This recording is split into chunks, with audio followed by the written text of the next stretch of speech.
Ready. Ready. Okay sir, okay.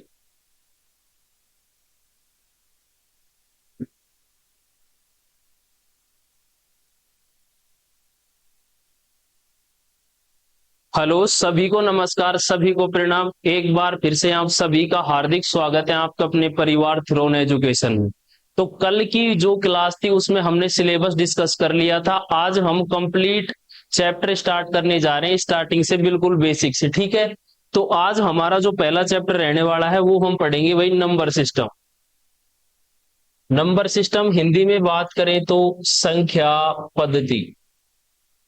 ठीक है, संख्या पद्धति बिल्कुल जीरो से हम पढ़ेंगे, एडवांस लेवल तक हम पढ़ेंगे कंप्लीट। कहीं भी आपका कोई भी प्रश्न नहीं छूटेगा। गणित को सबसे पहले पढ़ने में कंपटीशन वाली जो मैथ होती है उसमें नंबर सिस्टम टॉपिक का अपने आप में बहुत बड़ा रोल होता है भाई। ठीक है, इसमें बिल्कुल बेसिक से छोटी छोटी चीजों को लेकर हम एडवांस लेवल तक की सारी चीजें कवर करेंगे। ठीक है, तो आपको स्टार्टिंग से पढ़ना है। पेन कॉपी आपके साथ होनी चाहिए, रजिस्टर आपका होना चाहिए बिना लाइनिंग का।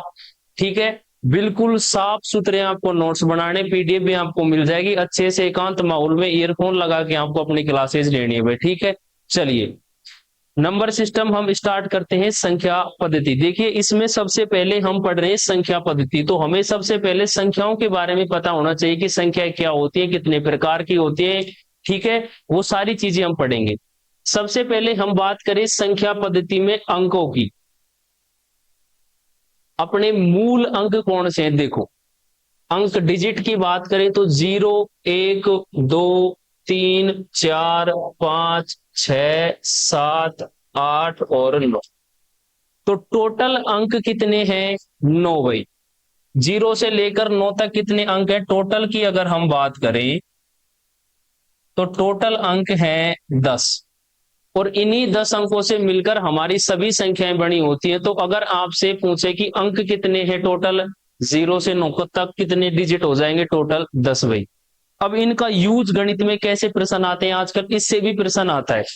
सबसे पहले जैसे आप लोगों से पूछा जाए कि गणित में आप लोग बताओ भाई एक अंक की संख्या कितनी है। एक अंक की संख्या, तो एक अंक की संख्या गणित में 0 से स्टार्ट होगी यहां से और कितनी संख्याएं हो जाएंगी? 9। 0 से नहीं लेना है, संख्या कहां से लेंगे हम? फिर 1 से 9 तक टोटल संख्या कितनी हो जाएंगी? 9। अंकों की बात करें तो अंक कितने हो जाएंगे? डिजिट हमारे 10 हो जाएंगे।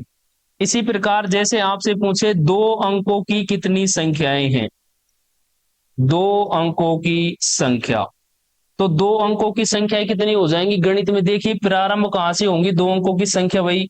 10 से प्रारंभ होंगी और 99 तक जाएंगी। तो जो टोटल संख्याओं की बात करें तो 90 संख्या दो अंक की हो जाएंगी।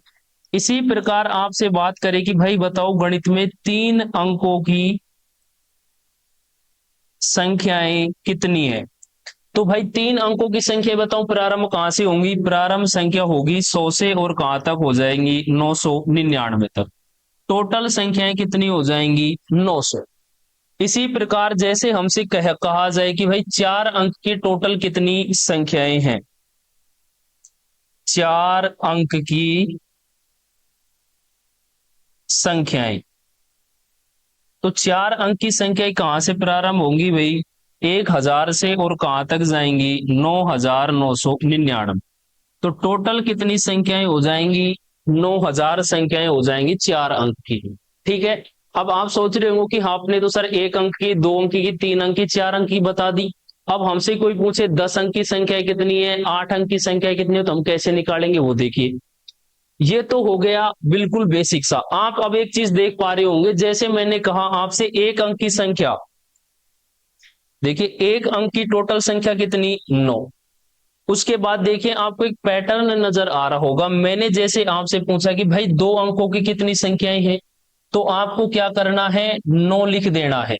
दो अंकों की संख्या कितने अंक है, मतलब दो अंकों की कितनी संख्याएं हैं, तो आपको एक 9 लिखना है और दो से एक कम, यानी कि दो अंकों की पूछ रहा है तो आपको एक ही लिखना है, उससे कम हो जाएंगी 90।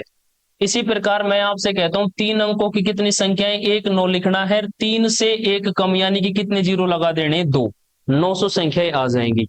अब जैसे हम एग्जाम्पल के तौर पर बात करें कि देखिए भाई 7 अंकों की कितनी संख्याएं हैं, 7 अंकों की कितनी संख्याएं हैं? देखिए 7, तो 9 तो हमें लिखना ही लिखना है, ठीक है। अब 7 से एक कम, इसके पीछे आप 6 जीरो लगा दीजिए भाई। कितने जीरो लगा देंगे? 6। तो ये हमारी टोटल कितने अंकों की संख्या आ जाएगी? 7 अंकों की। इसी प्रकार मैं आपसे कहता हूं 6 अंकों की संख्या बताऊं, एक बार 9 लिखना है, 6 से एक कम, 5 बार हमें क्या लिखना है भाई? 0 लिखना है। तो इस प्रकार हम संख्याएं निकाल सकते हैं कि हमारे गणित में 5 अंकों की कितनी संख्याएं हैं, 4 अंकों की कितनी है, 10 अंकों की कितनी है, ठीक है। उम्मीद करता हूं आपको ये अच्छे से समझ आया होगा, ठीक है। अब देखिए इस पर एग्जाम में क्वेश्चंस कैसे बनते हैं वो आप देखिए कि भाई 1 से 1000 तक की, 1 से 1000 तक की संख्याओं को लिखने में कितने अंकों का प्रयोग होगा? कितने अंकों का प्रयोग होगा? ठीक है भाई। संख्याएं कहां तक है? 1 से प्रारंभ होकर कितने तक है भाई? 1000 तक। देखिए सबसे पहले हम बात करते हैं इसका सॉल्यूशन। देखिए किस प्रकार करना है। एक अंक की संख्या की बात करें तो देखिए एक अंक कितना है? एक, और एक अंक की संख्याएं कितनी होती है? 9। तो टोटल कितने अंक हो जाएंगे? 9 अंक हो जाएंगे। इसी प्रकार मैं बात करूं आपसे 2 अंक के लिए, तो अंक कितने? 2, और 2 अंक की संख्याएं कितनी है? 90। तो 2 अंक के लिए टोटल डिजिट कितने हो जाएंगे? 180। इससे पहले ये समझना कहां तक है भाई? 1 से लेकर 1000 तक, ठीक है। देखिए पहले इसका डिवाइडेशन हमें करना होगा। एक अंक की संख्या, फिर हमें कितनी लेनी है? 2 अंक की संख्या और 3 अंक की संख्या। अब एक अंक की संख्या तो कहां से प्रारंभ होगी हमारी? देखिए 1 से और 9 तक। 2 अंक की संख्या प्रारंभ होगी 10 से 99। 3 अंक की संख्या प्रारंभ होगी 1000 से और 999 तक। और 4 अंक की केवल और केवल कौन सी संख्या है? 1000, एकमात्र एक संख्या है। तो एक अंक, अंक कितना? 1, और एक अंक की संख्या कितनी? 9। तो टोटल कितने अंक हो गए भाई? 9। अब हम बात करें 2 अंक के लिए, संख्या में अंक कितने हैं? 2, और 2 अंक की टोटल संख्याएं कितनी है? 90। तो कितने अंक आ जाएंगे भाई? 180। इसी प्रकार हम बात करेंगे किसके लिए? 3 अंक के लिए। 3 अंक कितने हैं? 3, और 3 अंक की गणित में संख्याएं कितनी होती हैं? 900। 3 के लिए कैसे निकाला? एक बार 9 लिखना है, 3 से एक कम, यानी कि 2 बार क्या लिखना है हमें? 0। तो टोटल कितनी संख्याएं हो जाएंगी 3 अंक की? 2700। यानी कि 3 अंक की संख्याओं में कितने अंकों का प्रयोग किया गया है? 2700 का। 2 अंक की संख्या में कितने अंकों का प्रयोग किया गया है? 180 अंकों का। और एक अंक की संख्या में कितने अंकों का प्रयोग किया गया है? 9 अंकों का। अब 4 अंकों की हमारे पास केवल और केवल कौन सी संख्या है? 1000 तक एकमात्र एक संख्या। तो 4 अंक को की संख्या के कितने अंक जुड़ेंगे भाई? अंक कितने हैं संख्या में? 4, और संख्या कितनी है? 1। तो कितना जुड़ जाएगा? 4। अब हमारी 1 से लेकर 1000 तक की जो हमने संख्याएं लिखी है उनमें इतने अंकों का प्रयोग किया गया है। इन सभी को हमें क्या करना है? ऐड करना है। देखिए स्टार्टिंग से आप इनको ऐड कीजिए। 9 प्लस 180 प्लस 2700 और प्लस 4, इनको आप ऐड करिए, ठीक है। देखिए 9 और 4 13, 3 1 बच जाएगा इधर से, फिर हो जाएगा हमारा कितना? 2 8 और 1 9, ठीक है। उसके बाद देखिए 7 और 1 8 और 2, यानी कि टोटल कितने अंकों का प्रयोग किया गया है भाई? 2893 अंकों का प्रयोग किया गया है, ठीक है। चलिए इससे आगे देखते हैं। उम्मीद करता हूं जो हम सारी चीजें पढ़ रहे हैं आपको अच्छे से समझ आ रही होगी भाई, ठीक है। तो इस प्रकार हमने देखा कि टोटल कितने अंक 1 से और 1000 तक की जब हम संख्याएं लिखते हैं तो टोटल कितने अंकों का प्रयोग होता है, ठीक है। अगर आपके ये अच्छे से समझ आ गया तो आपको क्या करना है? 1 से लेकर 10,000 तक की संख्याओं को लिखने पर कितने अंकों का प्रयोग होगा, ये क्वेश्चन आपको करना है। कल की क्लास में मैं आपको आते ही स्टार्टिंग में पहले ये वाला प्रश्न करवाऊंगा कि 1 से 10,000 तक की संख्या को लिखने पर, सभी ये क्वेश्चन नोट कर लें, तक की संख्याओं को लिखने पर कितने अंकों का प्रयोग किया गया है, कितने अंकों का प्रयोग किया गया है। ठीक है भाई, तो ये प्रश्न आपको कब करना है, अब करना है पहले वाले प्रश्न के आधार पर। सेम प्रश्न है, उसमें हमने 1,000 तक की करी थी, इसमें 10,000 तक की करनी है। ये प्रश्न आपको आपके होमवर्क के लिए दिया गया है, कल आते ही हम पहले ये प्रश्न करेंगे, उसके बाद आगे क्लास करेंगे भाई। ठीक है, चलिए। अब सबसे पहले हमने पढ़ा था नंबर सिस्टम, हमने देख लिया कि अंक कितने होते हैं 10, और अंक के बेस पर किस प्रकार के क्वेश्चन पूछे जाते हैं। अब हम बात करेंगे संख्याओं की, कि संख्याएं किस प्रकार डिवाइड है, संख्याएं, नंबर्स। ठीक है, अब देखिए गणित में मूल रूप से अगर हम बात करें तो संख्याएं दो प्रकार की होती हैं भाई। नंबर एक पर होती है हमारी वास्तविक संख्या,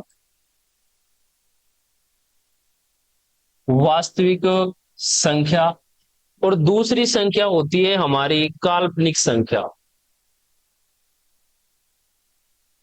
काल्पनिक संख्या।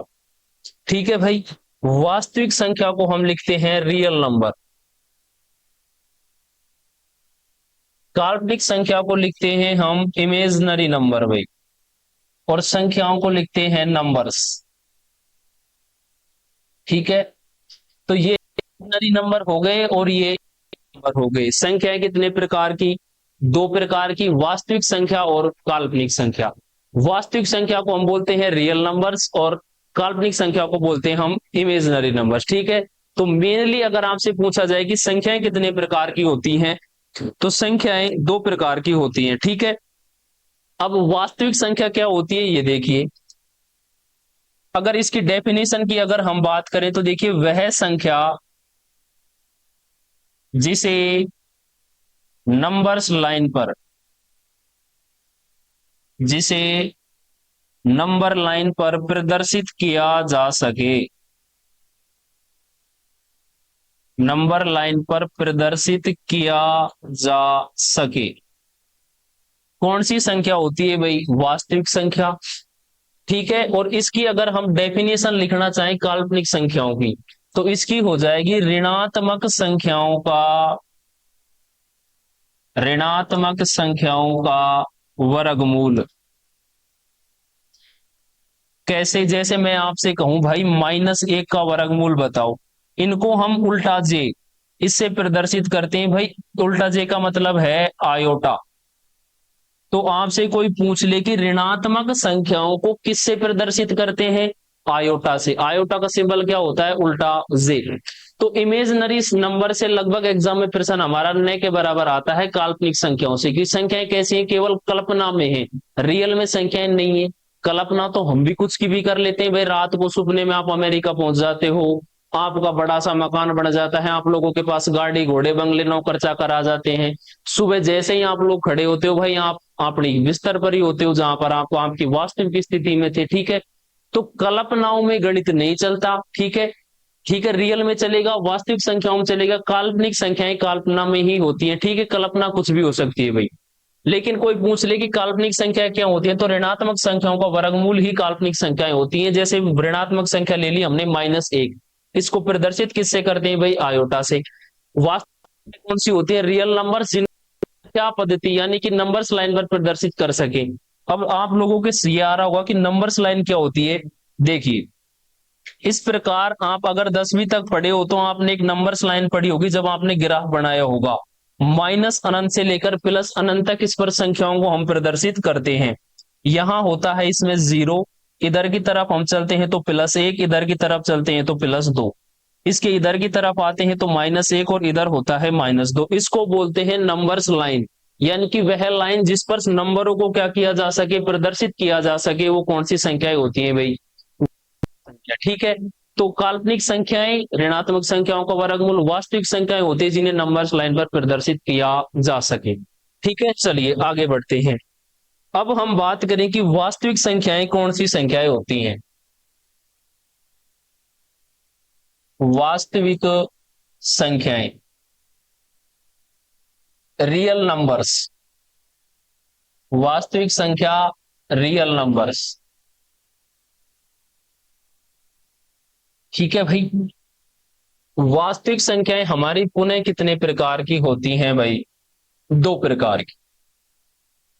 तो वास्तविक संख्याएं कितने प्रकार की होती हैं? हमारी दो प्रकार की होती हैं। कौन कौन सी, वो देखिए।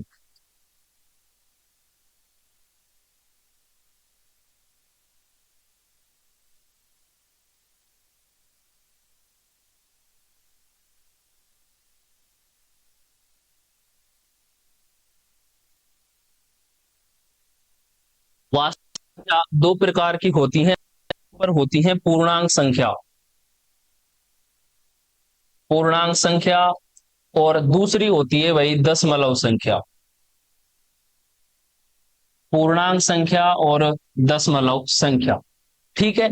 पूर्णांक संख्याओं की अगर हम बात करें तो माइनस इनफाइनाइट से लेकर -1, 0, +1 और कहां तक होती है भाई? प्लस इनफाइनाइट तक होती है। ठीक है। पूर्णांक संख्याएं कौन सी संख्याएं होती हैं? यानी कि पूर्ण अंक जिसमें सभी अंक शामिल हो, पूर्णांक संख्याएं हम उन्हें कहते हैं भाई। ठीक है। यानी कि माइनस इनफाइनाइट से लेकर प्लस इनफाइनाइट तक की जो संख्याएं होती हैं वो कौन सी संख्याएं होती हैं? पूर्णांक संख्या। अब दशमलव संख्याओं को हम थोड़ा डिटेल में पढ़ेंगे, इससे हमारे एग्जाम में प्रश्न आता ही आता है डेफिनेट रूप से। ठीक है। चलिए भाई,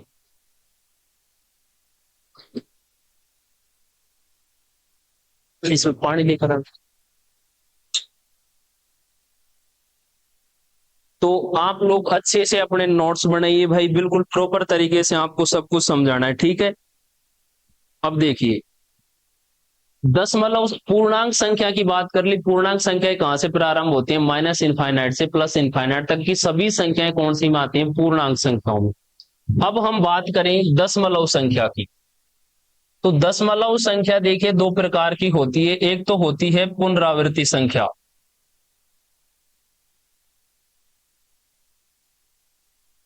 दशमलव संख्या दो प्रकार की होगी, सॉरी, एक तो होगी शांत दशमलव संख्या, शांत दशमलव, और दूसरी होगी अशांत दशमलव, शांत दशमलव और अशांत दशमलव।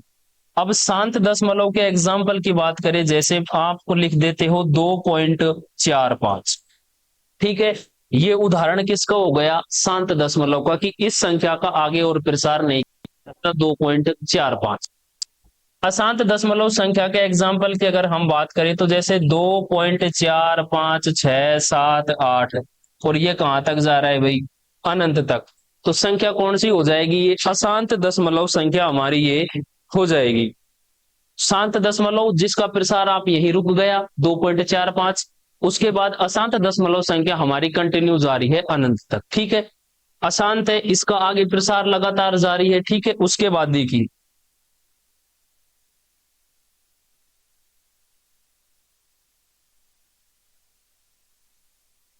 अब हम शांत दशमलव संख्या को भी दो भागों में आगे डिवाइड करते हैं। ठीक है। एक तो होती है पुनरावृत्ति दशमलव, शांत दशमलव पुनरावृत्ति, और एक होती है इसमें गैर पुनरावृत्ति, पुनरावृत्ति और गैर पुनरावृत्ति। अब पुनरावृत्ति से क्या मतलब है? जैसे देखिए एग्जाम्पल के माध्यम से हम समझते हैं। 2.4444, यानी कि एक अंक की लगातार क्या हो रही है? पुनरावृत्ति। इधर हम बात करें तो इधर 2.456789, यानी कि संख्या तो चल रही है लेकिन अंक का रिपीटेशन नहीं। और इस प्रकार अगर किसी संख्या के दशमलव के बाद लगातार अंक की क्या हो रही है साथियों? पुनरावृत्ति हो रही है, तो उसको हम 2.4 पर बार से डिनोट करते हैं। बार का मतलब है कि ये अंक लगातार जारी है, इसकी बार बार क्या हो रही है? पुनरावृत्ति इस संख्या की हो रही है।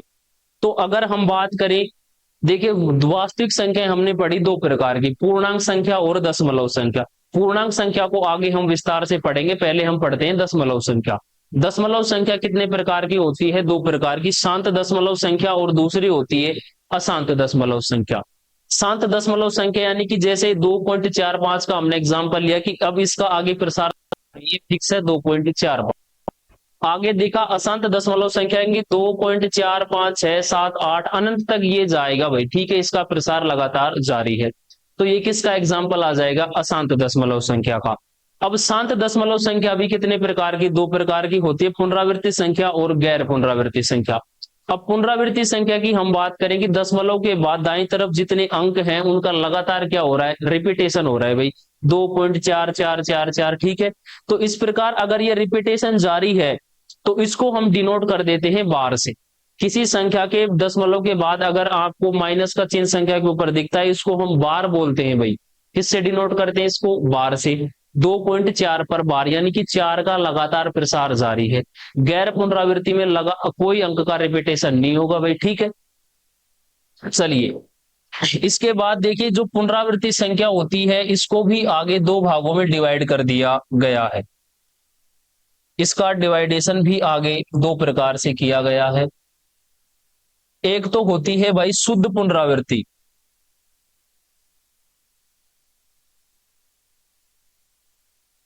शुद्ध पुनरावृत्ति, और दूसरी होती है अशुद्ध पुनरावृत्ति।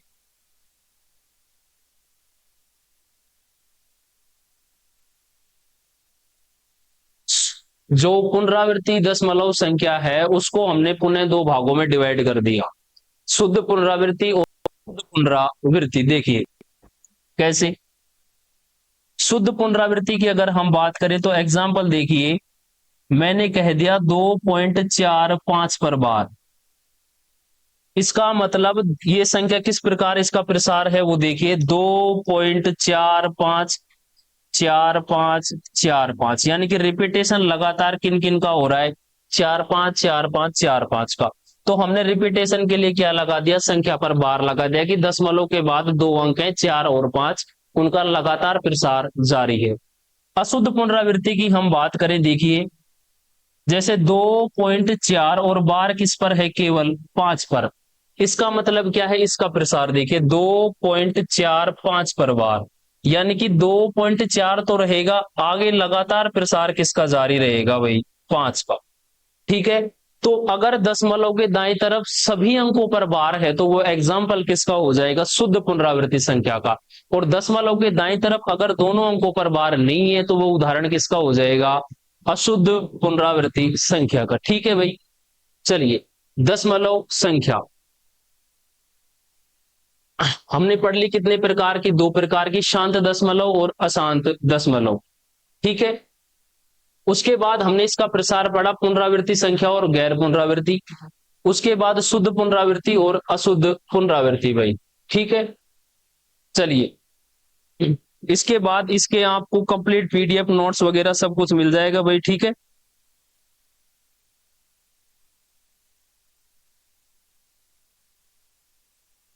चलिए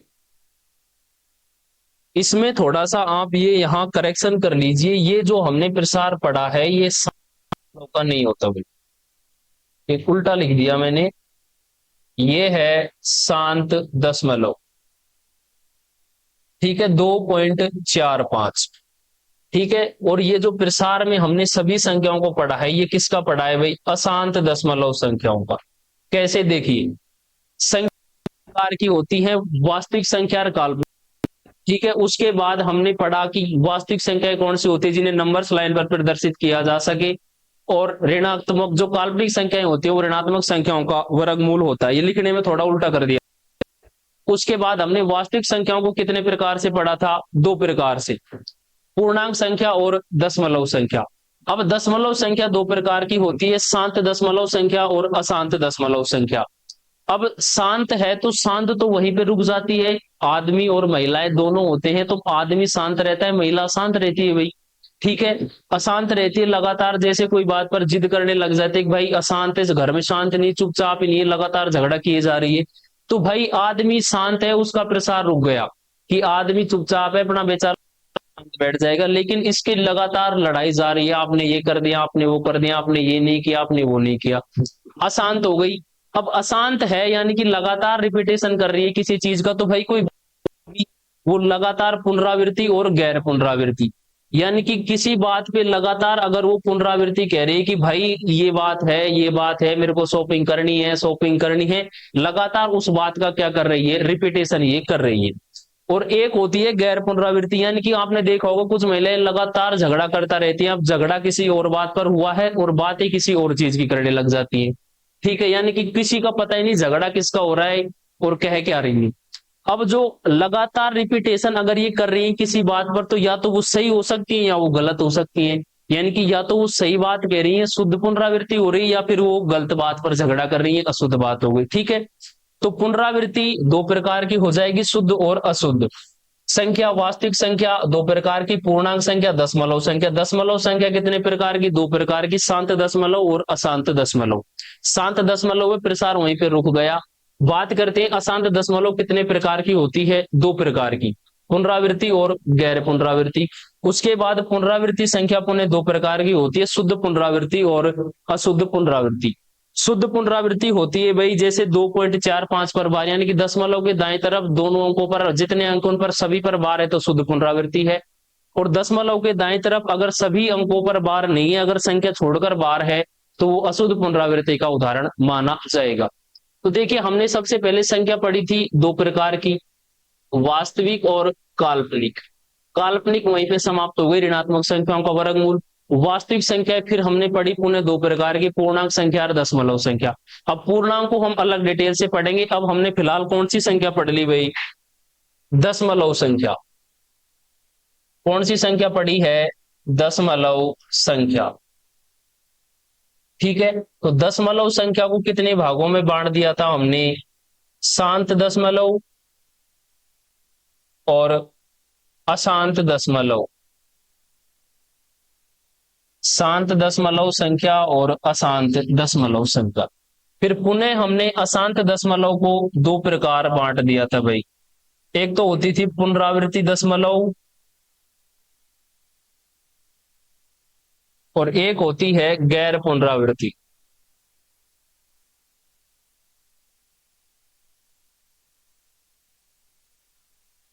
दशमलव संख्या दो प्रकार की, शांत दशमलव और अशांत दशमलव। अब अशांत दशमलव पुनः दो प्रकार के, पुनरावृत्ति और गैर पुनरावृत्ति। पुनरावृत्ति संख्या पुनः दो प्रकार की हो जाएगी भाई, कैसे कैसे, एक तो हो जाएगी शुद्ध पुनरावृत्ति और ये हो जाएगी अशुद्ध पुनरावृत्ति। अशुद्ध पुनरावृत्ति, और ये कैसी हो जाएगी, शुद्ध पुनरावृत्ति। ठीक है भाई, दशमलव संख्या इसने इसको इस प्रकार डिवाइड किया गया है, तो दशमलव संख्या पढ़ ली। अब हम पढ़ेंगे भाई वास्तविक संख्या। वास्तविक संख्या यानी कि रियल नंबर। अब वास्तविक संख्या में सभी संख्याएं जो हम ज्यादातर यूज में लेते हैं वो सभी संख्याएं इसमें आती हैं, पूर्ण संख्या, सम संख्या, विषम संख्या, भाज्य संख्या, अभाज्य संख्या, परिमेय संख्या, अपरिमेय संख्या, सारी किसमें आ जाएंगी, वास्तविक संख्या में सभी संख्याएं हमारी आ जाएंगी भाई। ठीक है, चलिए तो इनके अच्छे से आप नोट्स बनाइए, सीक्वेंस में सभी संख्याएं लिखिए आप लोग।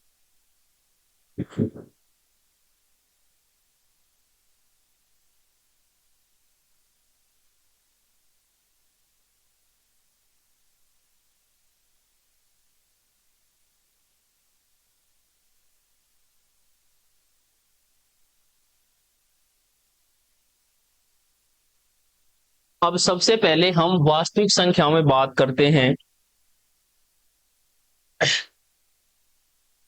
नंबर एक पर होती है प्राकृत संख्या।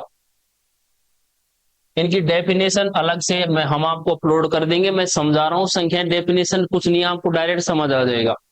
प्राकृत संख्याओं की अगर बात करें तो वह संख्या जो एक से प्रारंभ होती हैं, एक है, दो है, तीन है, चार है, और कहां तक जाती हैं, अनंत तक जाती है।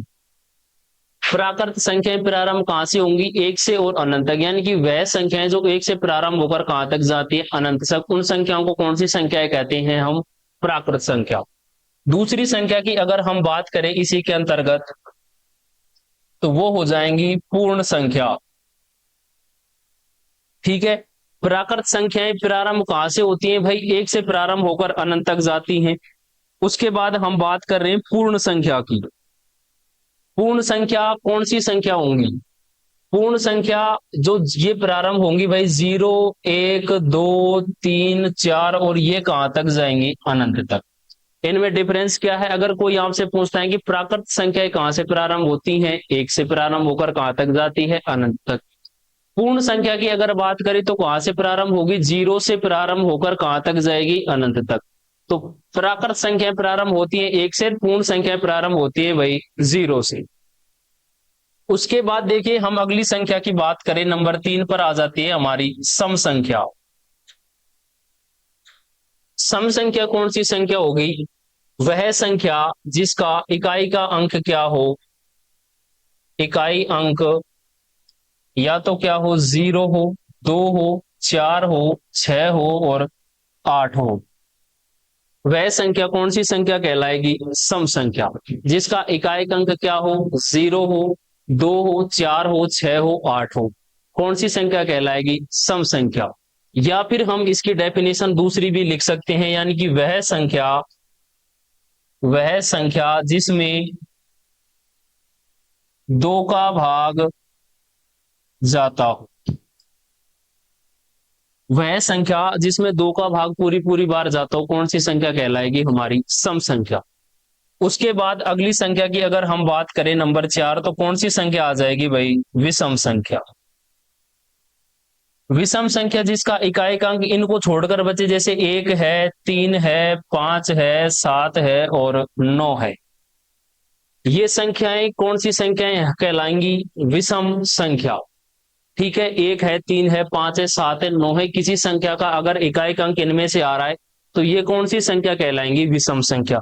इनकी भी अगर हम लिखना चाहें तो वह संख्या जिनमें 2 का भाग नहीं जाता हो। जिनमें 2 का भाग नहीं जाता है, कौन सी संख्या कहलाएंगी? विषम संख्या। तो वास्तविक संख्या में हमने कौन सी संख्या पढ़ ली? प्राकृत संख्या। प्राकृत संख्या प्रारंभ कहां से होती है? 1 से। उसके बाद हमने पढ़ा पूर्ण संख्या। पूर्ण संख्या प्रारंभ कहां से होती है? 0 से लेकर अनंत तक। सम संख्या जिसका इकाई अंक 0, 2, 4, 6, 8 हो, कौन सी संख्या कहलाएगी? सम संख्या। जिसका इकाई अंक 1, 3, 5, 7, 9 होता है, वह संख्या कौन सी संख्या कहलाएगी भाई? सम संख्या कहलाएगी। ठीक है, तो ये 4 संख्या हमने पढ़ ली। उसके बाद देखिए हम कौन सी नेक्स्ट संख्या पढ़ेंगे? वास्तविक संख्याओं का प्रसार हम लगातार पढ़ रहे हैं। उसके बाद आ जाती है कौन सी संख्या भाई? भाज्य संख्या। 4 पढ़ ली थी ना, नेक्स्ट लगा लेना भाज्य संख्या। भाज्य संख्या। तो भाज्य संख्या की अगर हम डेफिनेशन लिखना चाहें कि वह संख्या जिसमें एक और स्वयं संख्या को छोड़कर अन्य किसी भी संख्या का भाग जाता हो, तो वह संख्या कौन सी संख्या कहलाएगी? भाज्य संख्या। या दूसरी डेफिनेशन अगर हम लिखना चाहें तो कि भाई वह संख्या जिसके 2 से अधिक भाजक हो, कौन सी संख्या कहलाएगी? भाज्य संख्या। देखिए पहले लिखते हैं हम वह संख्या जिसके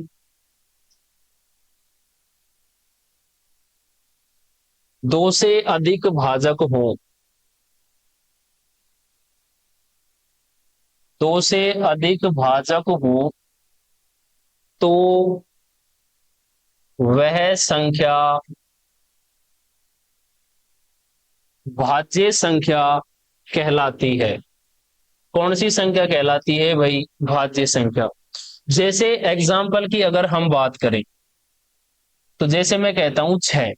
अब देखिए 6 में 1 का भी भाग जा रहा है, 2 का भी भाग जा रहा है, 3 का भी भाग जा रहा है और 6 का भी भाग जा रहा है। तो 6 के कितने भाजक हो जाएंगे? 4 भाजक। और डेफिनेशन क्या है कि वह संख्या जिसके 2 से अधिक भाजक हो, कौन सी संख्या कहलाएगी? भाज्य संख्या। नेक्स्ट एग्जांपल की अगर हम बात करें 4। 4 में 1 का भाग भी जा रहा है, 2 का भाग भी जा रहा है और भाई स्वयं 4 का भाग भी जा रहा है। तो 4 भी कैसी संख्या आएगी? एक भाज्य संख्या। ठीक है, तो भाज्य संख्या की डेफिनेशन लिखेंगे वह संख्या जिसके 2 से अधिक भाजक हो, कौन सी संख्या कहलाएगी? भाज्य संख्या। ठीक है, उसके बाद संख्या आती है हमारी अभाज्य संख्या। अभाज्य संख्या। अभाज्य संख्या कौन सी संख्या हो जाएगी? वह संख्या जिसके केवल दो ही भाजक हों, जिसके केवल दो ही भाजक हों, कौन सी संख्या कहलाती है? भाज्य संख्या कहलाती है। वह संख्या जिसके केवल दो ही भाजक हों, कौन सी संख्या कहलाएगी भाई? भाज्य संख्या। अभाज्य संख्या कैसे? ओहो, उल्टा लिख दिया क्या? तो वह संख्या कौन सी संख्या कहलाएगी? अभाज्य संख्या।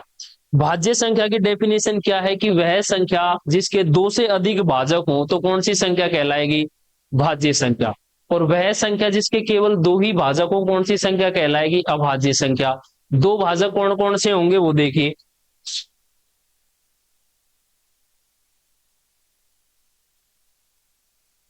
अब जैसे हम बात करें 3 के लिए भाई, 3 में 1 का भाग जाएगा और स्वयं किसका जाएगा? 3 का। तो 3 के 1 और 3 के अलावा बताओ कोई और भाजक हो सकता है क्या?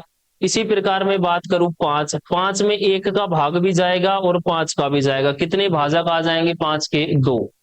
उसी प्रकार हम बात करें 7 के लिए, 7 में 1 का भाग भी जाएगा और 7 का भाग भी जाएगा। 7 के कितने भाजक है? केवल और केवल 2। उसी प्रकार हम बात करें 11 के लिए, 11 में 1 का भाग भी जाएगा और 11 का भाग भी जाएगा। तो भाज्य संख्या कौन सी संख्या हो जाएगी? जिसके दो से अधिक भाजक भाज्य संख्या, और जिसके केवल दो ही भाजक हो, कौन सी संख्या कहलाएगी भाई? अभाज्य संख्या कहलाएगी। अब यहां आप मेरे को एक चीज बताइए भाई, या आप नोट लगा के भी ऐसा लिख सकते हो। मैं आपसे पूछता हूं कि बताओ, एक है जो कैसी संख्या है? एक किस प्रकार की संख्या है? एक के लिए पूछ रहा हूं, आप पढ़ते हो ना एक। तो बताओ, एक भाज्य संख्या है कि अभाज्य संख्या? डेफिनेशन आप लोगों के सामने लिखी हुई है। वह संख्या जिसके दो से अधिक भाजक हो, भाज्य संख्या। और वह संख्या जिसका केवल दो ही भाजक हो, अभाज्य संख्या। मैं आपसे पूछ रहा हूं, एक का मतलब एक किस प्रकार की संख्या है? देखिए, एक में एक के अलावा किसी और संख्या का भाग जाएगा का? नहीं जाएगा। तो इसके दो भाजक हैं क्या? नहीं है। इसके दो से अधिक भाजक हैं क्या? नहीं है। तो आप लिख सकते हो, एक का केवल एक ही भाजक होता है। एक का केवल एक ही भाजक होता है। अतः एक ना तो भाज्य संख्या है, ना तो भाज्य संख्या है, और ना ही अभाज्य संख्या है। ना तो भाज्य संख्या है और ना ही अभाज्य संख्या है। ठीक है। अब देखिए, इनमें हम ना तो कोई आपको शॉर्ट मेथड बता सकती भाई, ना कुछ। ये संख्याओं का फिक्स फॉर्मेट होता है कि संख्याएं इस प्रकार की होती है, ये संख्याएं होती है। तो ये तो जो है ऑथेंटिक रूप से वही है। तो अतः पूछे कि एक बताओ किस प्रकार की संख्या है, तो एक ना तो भाज्य संख्या है और ना ही अभाज्य संख्या। ठीक है। तो हमने कौन सी संख्या पढ़ ली? पूर्ण संख्या प्रारंभ कहां से होती है साथियों? 0 से। प्राकृत संख्या प्रारंभ कहां से होती है? 1 से। सम संख्या पढ़ ली, इकाई अंक 0, 2, 4, 6, 8 हो। विषम संख्या पढ़ ली, इकाई अंक 1, 3, 5, 7, 9 हो। भाज्य संख्या पढ़ ली और अभाज्य संख्या पढ़ ली। उसके बाद हम पढ़ते हैं, नेक्स्ट संख्या आ जाएगी हमारी परिमेय संख्या। परिमेय संख्या। संख्या की अगर हम बात की डेफिनेशन लिखते हैं हम इसकी एक बार, वह संख्या जिसे पी बटे क्यों के रूप में लिखा जा सके, पी बटा क्यों के रूप में लिखा जा सके, पी बटे क्यों के रूप में लिखा जा सके, तो बताओ कौन सी संख्या कहलाएगी? परिमेय संख्या। परिमेय संख्या कौन सी संख्या हो जाएगी? पी बटे क्यों। लेकिन ये ध्यान रखना, यहां क्यों बराबर नहीं होगा किसके? 0 के। वो क्यों नहीं होगा? इसकी कंडीशन यही है कि वह संख्या जिसे हम p बटे क्यों के रूप में तो लिख सकते हैं, लेकिन क्यों बराबर नहीं है किसके, 0 के। वो क्यों नहीं है वो देखिए आप। अगर हम 0 में किसी संख्या का भाग दें, जैसे 0 में अगर हम 5 का भाग देते हैं तो रिजल्ट हमें मिलता है 0। यानी कि 0 में किसी भी संख्या का भाग दोगे रिजल्ट क्या आएगा, 0। और इसी प्रकार मैं आपसे कहूं कि 5 में 0 का भाग दो, अब रिजल्ट क्या आएगा। तो किसी संख्या में अगर हम 0 का भाग दे रहे हैं तो हमें रिजल्ट प्राप्त हो जाता है इनफाइनाइट, अनंत। इस प्रकार अगर पी के बटे में 0 होगा तो रिजल्ट क्या बन जाएगा, इनफाइनाइट बन जाएगा, हम वैल्यू ही फाइंड नहीं कर पाएंगे। तो क्यों का मान किसके बराबर नहीं होना चाहिए भाई, क्यों बराबर नहीं होगा किसके, 0 के। तो वह संख्या जिसे हम p बटे क्यों के रूप में लिख सकते हैं, लेकिन क्यों बराबर नहीं होना चाहिए किसके, 0 के। क्यों नहीं होगा, अगर हम 0 में किसी संख्या का भाग देते हैं तो रिजल्ट 0 प्राप्त होता है, और संख्या में 0 का भाग देते हैं तो रिजल्ट हमें इनफाइनाइट प्राप्त होता है, अनंत बन जाता है। इस वजह से हम क्यों बराबर क्या नहीं ले सकते, 0 नहीं ले सकते। तो कोई आपसे पूछे कि परिमेय संख्या कौन सी संख्या हो जाएगी भाई, वह संख्या जिसे हम p बटे क्यों के रूप में लिख सकते हैं, सीधी सी बात यह है। अब संख्या के एग्जाम्पल की हम आगे बात करते हैं, वो देखें भाई।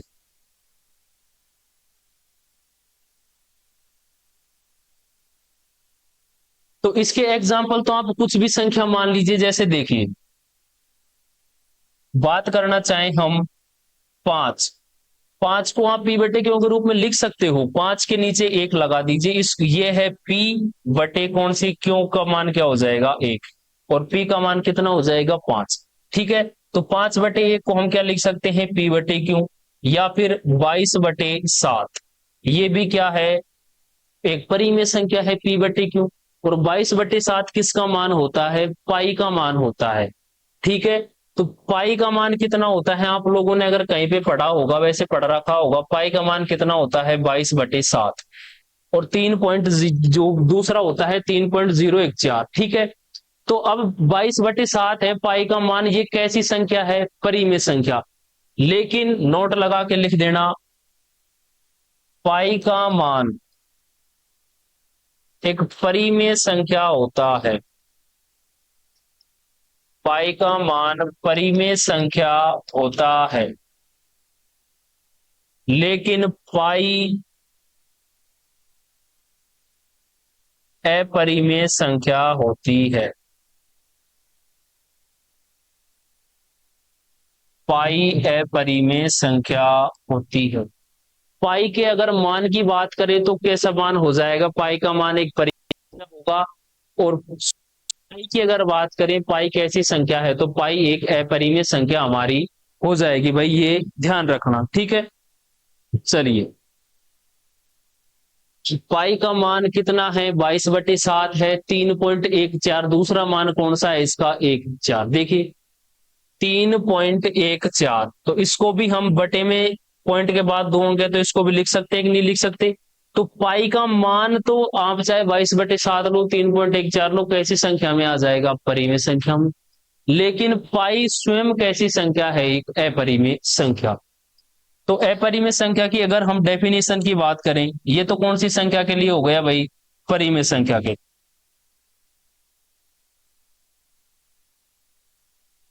आगे हम बात करें अपरिमेय संख्या।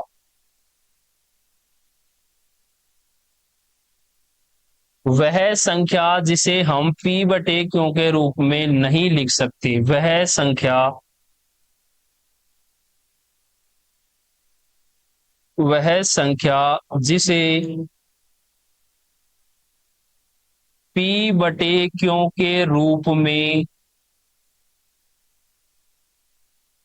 नहीं लिखा जा सकता,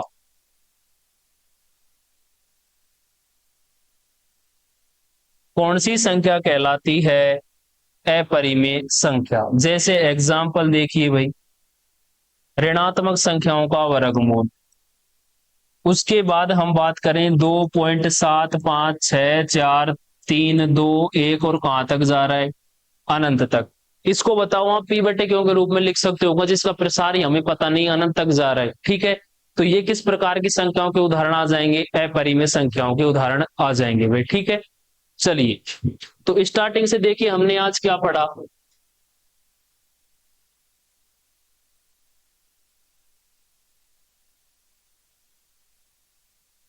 संख्या पद्धति की हमने शुरुआत की थी, बिल्कुल जीरो से रिवाइज करते हैं। संख्याओं को पढ़ने से पहले हमने पढ़ा था कि भाई अंक, तो अंक कहां से प्रारंभ होते हैं? 0 से और 9 तक। टोटल अंकों की बात करें तो कितने हो जाएंगे? 10। अगर एक अंक की संख्या की बात करें 9, दो अंक की संख्या की बात करें 90, तीन अंक की संख्या की बात करें 900, चार अंक की संख्या की बात करें कि टोटल गणित में कितनी है? 9000। उसके बाद हमने पढ़ा था कि हम संख्याओं में किस प्रकार निकाल सकते हैं। जैसे मैं आपसे कहूं बताओ 5 अंक की गणित में कितनी संख्याएं हैं, तो आपको एक बार क्या लिखना है? 9, और 5 से एक कम यानी कि 4। 9 के कितने जीरो लगा देने हैं? 4। तो गणित में 5 अंक की टोटल कितनी संख्याएं हो जाएंगी? 90,000।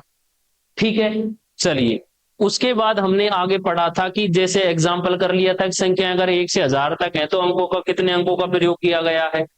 उसके बाद ये प्रश्न मैंने आपको होमवर्क के लिए दे दिया कि 1 से 10,000 तक की संख्याओं को लिखने पर कितने अंकों का प्रयोग किया जाएगा। ये आपको स्वयं को करना है, कल हम इसको करेंगे भाई। ठीक है, उसके बाद हमने पढ़ा संख्या कितने प्रकार की? 2 प्रकार की, वास्तविक संख्या और काल्पनिक संख्या। वास्तविक संख्या वह संख्याएं होती है जिन्हें हम नंबर लाइन पर प्रदर्शित कर सके, संख्या रेखा पर प्रदर्शित कर सके, वास्तविक संख्याएं कहलाती हैं। दूसरी संख्याओं की हम बात करें, काल्पनिक संख्या, इमेजिनरी नंबर, ऋणात्मक संख्याओं का वर्गमूल होता है जो संख्याएं काल्पनिक संख्याएं होते हैं। प्रदर्शित की अगर हम बात करें उल्टा जे, आयोटा से हम इनको प्रदर्शित करते हैं भाई। ठीक है, उसके बाद हमने ये पढ़ लिया। चलिए एक बार संख्याओं को मैं दोबारा से आप लोगों के सामने डायग्राम बना देता हूं ताकि आप लोगों का सारा कंफ्यूजन खत्म हो जाए। देखिए हमने पढ़ा संख्याओं के बारे में, संख्याएं कितने प्रकार की, ये चार्ट आप अपने कॉपी में सभी बना लेना, इंपॉर्टेंट है ये, ध्यान रखना। संख्याएं कितने प्रकार की हो गई भाई? 2 प्रकार की। कौन कौन सी? वास्तविक संख्या और दूसरी हो जाएगी काल्पनिक संख्या। उदाहरण नहीं लिखेंगे, ना ही डेफिनेशन लिखेंगे, केवल संख्याएं संख्याएं हम लिखेंगे। वास्तविक संख्या और काल्पनिक संख्या। ठीक है, काल्पनिक संख्याएं ये समाप्त हो जाती है, यानी कि ऋणात्मक संख्याओं को जो वर्गमूल होता है कौन सी संख्याएं होती है? काल्पनिक संख्या। ठीक है, उसके बाद हम वास्तविक संख्या कितने प्रकार की होती है? वास्तविक संख्याएं होती हैं एक तो पूर्णांक संख्या, पूर्णांक संख्या, और दूसरी होती है भाई दशमलव संख्या। ठीक है, अब दशमलव संख्या को भी हमने आगे डिवाइड कर दिया। एक संख्या होती है हमारी शांत दशमलव संख्या, और दूसरी होगी अशांत दशमलव संख्या।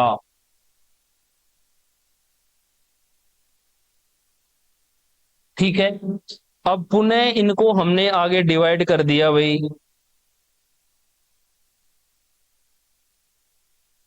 अशांत दशमलव संख्या, अशांत दशमलव संख्या देखिए, एक तो हो जाएगी पुनरावृत्ति और दूसरी हो जाएगी गैर पुनरावृत्ति।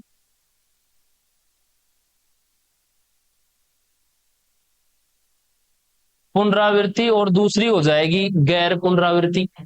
अब पुनरावृत्ति संख्या को भी आगे हमने 2 भागों में डिवाइड किया था, एक तो हो गई थी शुद्ध पुनरावृत्ति और एक हो जाएगी अशुद्ध पुनरावृत्ति। ये सब आपको पिछली वाली स्लाइड में मिलेंगी विद एग्जांपल। तो संख्याएं 2 प्रकार की, वास्तविक और काल्पनिक संख्या। फिर वास्तविक संख्या को 2 भागों में डिवाइड कर दिया, पूर्णांक संख्या और दशमलव संख्या। उसके बाद हमने क्या किया है, दशमलव संख्याओं को फिर से पुनः कितने भागों में कर दिया? 2 भागों में, शांत दशमलव और अशांत दशमलव। उसके बाद शांत दशमलव यहीं तक समाप्त हो गई, फिर अशांत दशमलव को पुनः कितने भागों में बांट दिया? 2 भागों में, पुनरावृत्ति और गैर पुनरावृत्ति। फिर पुनरावृत्ति को भी पुनः कितने भागों में बांट दिया? 2 भागों में, शुद्ध पुनरावृत्ति और अशुद्ध पुनरावृत्ति। उसके बाद अब हम बात करते हैं किसकी? पूर्णांक संख्याओं की। ये देखिए इसमें हमने पढ़ा भाई नंबर 1 पर कौन सी संख्या पढ़ ली? प्राकृत संख्या। नंबर 2 पर हमने पढ़ ली पूर्ण संख्या। प्राकृत संख्या प्रारंभ कहां से होगी? 1 से। पूर्ण संख्या प्रारंभ कहां से होगी? 0 से। उसके बाद हमने इसमें पढ़ लिया भाई सम संख्या। उसके बाद हमने पढ़ लिया विषम संख्या। फिर हमने पढ़ लिया भाज्य संख्या। उसके बाद हमने पढ़ लिया अभाज्य संख्या। ठीक है, ये इसका डिवाइडेशन इधर है भाई। प्राकृत संख्या, पूर्ण संख्या, सम संख्या, विषम संख्या, भाज्य संख्या, अभाज्य संख्या। उसके बाद आगे हम इसमें पढ़ेंगे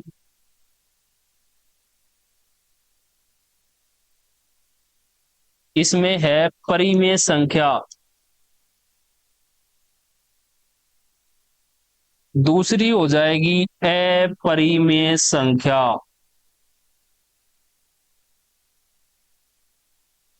ये संख्याएं हमने पढ़ ली हैं, सभी की सभी संख्याएं पिछली स्लाइड में आपको डेफिनेशन के रूप में मिल जाएंगी। ठीक है, कौन कौन सी संख्या? दो प्रकार की, वास्तविक और काल्पनिक संख्याएं। फिर वास्तविक संख्या पुनः दो प्रकार की हो जाएंगी, पूर्ण संख्या और दशमलव संख्या। दशमलव संख्या पुनः दो प्रकार की, शांत और अशांत। उसके बाद अशांत दशमलव संख्या हमारी दो प्रकार की हो जाएगी भाई। ठीक है, पुनरावृत्ति और गैर पुनरावृत्ति। फिर पुनरावृत्ति भी कितने प्रकार की? दो प्रकार की। उसके बाद पूर्ण संख्या हमने पढ़ लिया प्राकृत संख्या, सम संख्या, विषम संख्या, पूर्ण संख्या, भाज्य संख्या, अभाज्य संख्या, परिमेय संख्या, अपरिमेय संख्या। ठीक है, ये संख्याओं का विभाजन है। ठीक है, इसको अच्छे से अपनी कॉपी में लिख लेना। आज के लिए बस हम इतना ही करेंगे भाई, इससे आगे की कल की वीडियो में हम करेंगे। तब तक के लिए स्वस्थ रहिए, मस्त रहिए, जबरदस्त जिंदाबाद रहिए दोस्तों। जय हिंद, जय भारत भाई।